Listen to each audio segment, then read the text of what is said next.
for a little over a week, and one of the biggest things I've been wondering now is how does the ranking system work? This is the first time I've ever been ranked in the top 1200.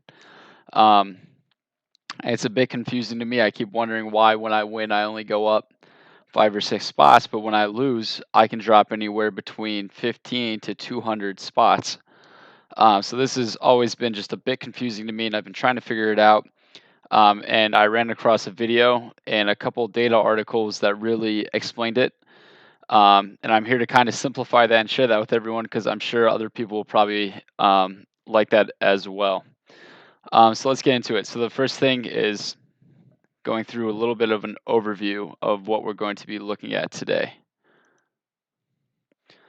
So first thing we want to go over is what is the Mythic rank system. This is different than the current ladder system that most players see. Why does the Mythic rank system matter? What do you get out of it for being good or being in a percent? How does the Mythic rank system work? There's going to be an example of this, a kind of a step-by-step example of how it works, and then my personal opinions on the system with a brief conclusion. So let's get into it. So what is the Mythic ranking system? So in Magic Gathering Arena, one of the biggest things is the ranking system. So when you play ranked games, you start off in bronze, and to get out of bronze, you have to win X amount of games. Then you get into silver, and then so on and so on. But once you get to diamond, once you rank out of diamond, you hit mythic. Mythic is the top rank you can reach in MTG Arena. But once you hit mythic, you might notice that you either are given a number or a percent. A number means you are one of the top players in the world for constructed or limited. It's either or, based off which format you play, really. Or a percent. So the percent means if you are 95%, that means you are 5% away from making ranked, being one of the ranked players. So there's a big difference between the two. Being a percent player, it's a lot harder to get into being a ranked player. And then also being a ranked player, you can drop down to a percent player if you lose enough. So there's a couple things that go into it, and it's based off your Glicko/Elo score. Magic uses a Glicko score. There's Elo components to it if people understand how Elo works in other games, but their system's pretty interesting. Rankings only goes up to the top 1,500 people in a given month, and that's what it's shown to. So anything below that is a percent player. So obviously there's usually a lot more percent players in a given month than there are ranked players in a given month. Next is how it constantly fluctuates based on a few factors, which we'll go over in the given example. So what we want to look at here is why does Mythic rank matter? Your percent and your number is actually key in determining how you move up and move down in the rankings. We will get into that in the example.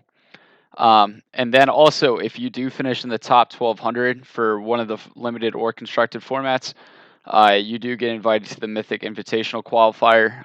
They either do that monthly, quarterly for a set. It varies. It really depends on whatever Wizards of the Coast is feeling. But you are able to qualify for that if you hit the top 1,200, which is very, very hard to do. And that's something I'm currently struggling to maintain.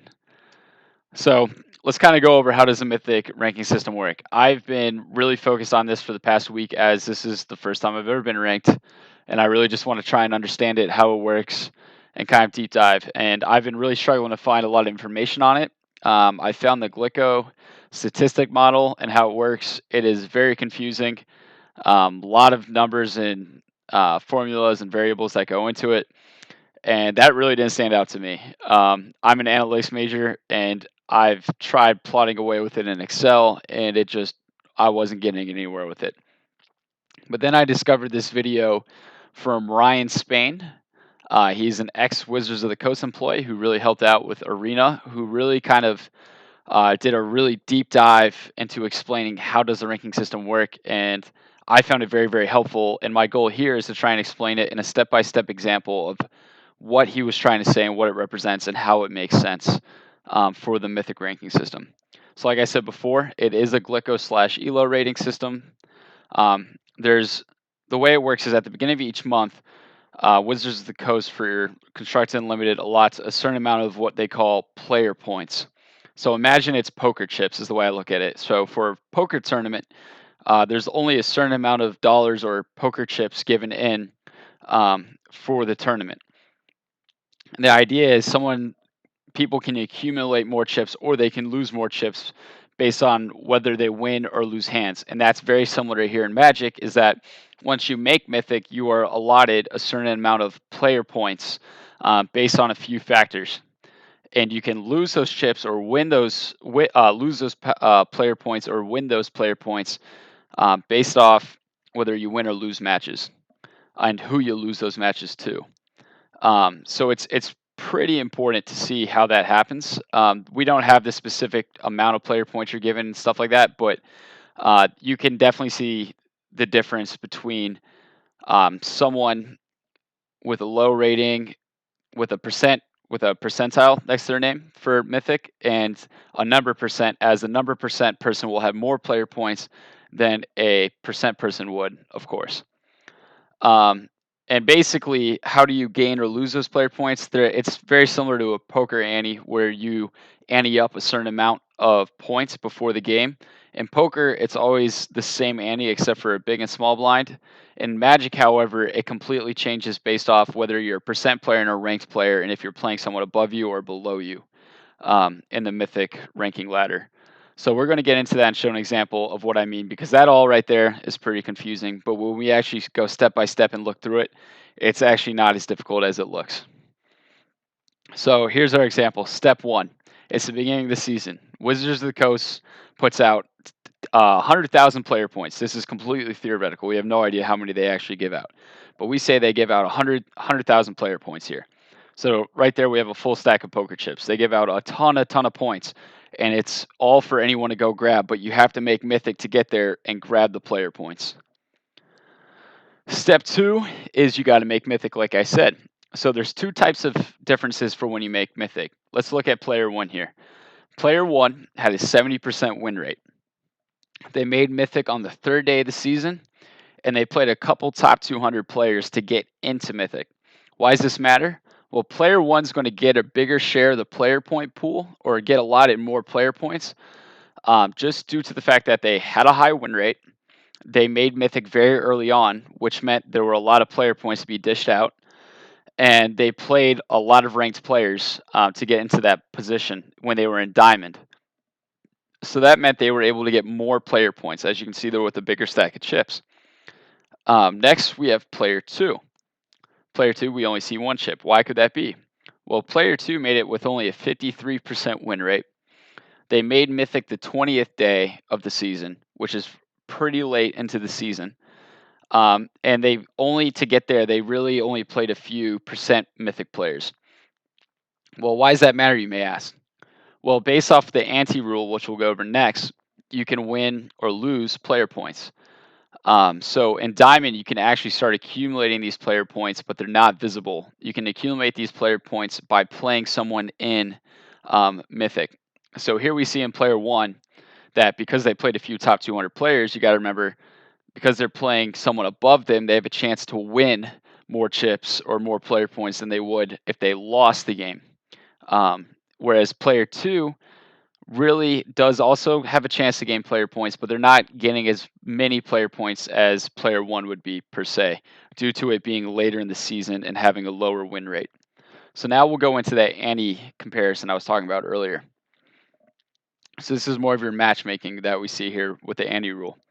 So just like poker, you kind of ante up a certain amount of points. Well, in an MTG arena, the same thing happens. However, what you ante up isn't equal among players. It actually is completely skewed, as we can see here. So player 1 gets matched up against player 2 here, let's say. Player 1 here is ranked number 120 in the Mythic ladder, whereas player 2 is a 92% player in the Mythic ladder. So as you can see here, player 1 on the left has a full stack of player points, where player 2 really doesn't have that many player points. So for player 1, when they get matched up, let's say the game decides that 20 player points are going to be wagered. in this match. However, that's not 20 points wagered between um, both players, not each player wagering 20 points. It's 20 points total amongst the players. So in this case here, because player 1 is significantly ranked higher than player 2, the game just instantly expects player 1 to beat player 2. Therefore, player 1 antes up more, but in return can only win less. So in this scenario, I said player 1 wagers 19 player points, whereas player 2 only wagers 1 player point. Now, why is this important? Well, if player 1 loses, they're losing a huge chunk of their player points, whereas if player 2 wins, they're able to gain a ton of player points there, ton of player points, and that could easily jump them up 2 or 3% in the Mythic ladder. Whereas if player 1 lost, we could see player 1 drop 200, 300 spots just because they lost that many player points. And that's how the ladder is basically determined. It's based off player points. So it's a bit different here. But let's say player 2, for example, was ranked number 150. Well, if that's the case, we might see the wager be a little bit more down the line. It would probably be player 1 wagers 11 player points or 10 player points, where player 2 would wager either 9 or 10 player points. So it's a lot more even. And the same thing could be said if player 2 was, let's say, number 50 in the Mythic ladder. If player 2 was number 50 in the Mythic ladder, player 2 would be the one wagering more player points than player 1 would. It's basically all determined on who you matchmake with, and the game determines that if you are ranked higher than your opponent, you will have to wager more player points than your opponent will, but you would only win a smaller amount than you would if you lost. Where if you lost, you wager basically a ton and lose a ton. So it's a very interesting system, and I have my own personal views. And like I said, this was heard from an ex Wizards of the Coast employee, a lot more in detail than this. But it made a lot of sense when you break it down and look at it in a simple version. So here's my personal opinion on it, and I've been doing a lot of research, looking at a lot of analytics. Is it even worth playing the rest of the month once you are able to reach and maintain the top 200? There's a couple Reddit articles, and there's a website that does magic analytics for Mythic. And one of the things I noticed was they talk about the decay in your rating if you don't play. So making it very early on in the season really does matter. You are able to get allotted a bigger portion of those player points because at the time there aren't 1,500 players in Mythic actually. So everyone is ranked, and winning ranked games, like I said, can get you a lot of player points before you get in. So getting in, you get X amount of player points, and you're able to, just because you're not playing games and losing games means you're not losing any player points, but at the same time, it doesn't mean you're gaining player points. So there's been a couple different studies and experiments people have done, and what I've seen to recognize here is anywhere between 10 to 14 days from out of the end of the season, if you are in the top 200, you theoretically don't even have to play a game for the last week and a half, 2 weeks. It really depends on the season.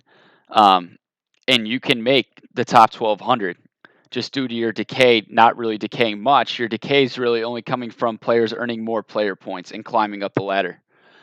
So I find that very interesting. For me, what I found really important is grinding the first week in Mythic and holding a win percent. And that's what I was able to read too, is people that make it early really grind it for the first couple days to accumulate more player points.